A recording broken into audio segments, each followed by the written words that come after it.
नमस्कार पुणी आउ एक वीडियो आपको स्वागत जनाऊँ। तो आपमती अच्छा आशा करें आपने भलरे थे मुझे भलरे अच्छी। थंबनेल देखिए जानीपारे मुझे कौ विषय कहवाई जाऊँगी। चलिए शुरू करते हैं। मला लोक भी मिल भत्ता।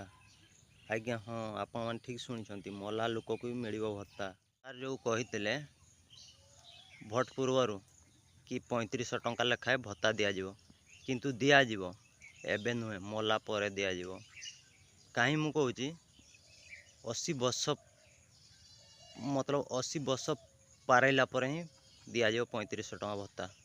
80 वर्ष पर आजिकल दुनिया तो 80 वर्ष बंचवाटा बहुत मुस्किल।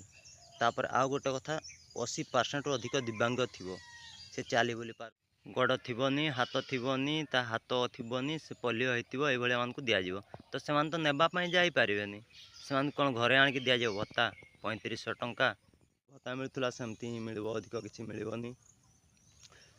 जो मान को भत्ता मिल से 80+ होपर 80% दिव्यांग थे से ही भत्ता मिल 3500।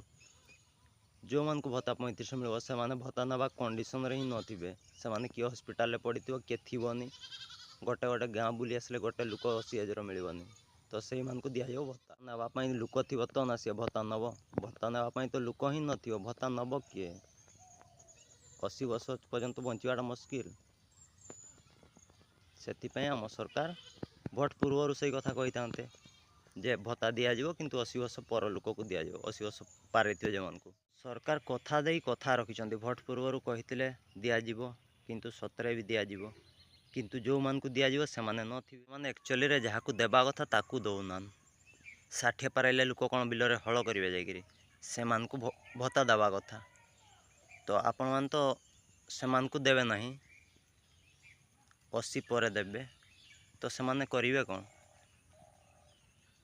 से कथा भोट पूर्वर कही था भोट सरला कहते तो यहाँ ठीक नुहे ना आप माने समस्त को देवा दरकार कौन पाई कहते जे न देवे फास्ट कौन पाई कहलेनी जे दिज्वनी एमती दिज्व एतकी दिज्व भोट पर कहुच्छे एतकी भत्ता दिज्व ये दिज्व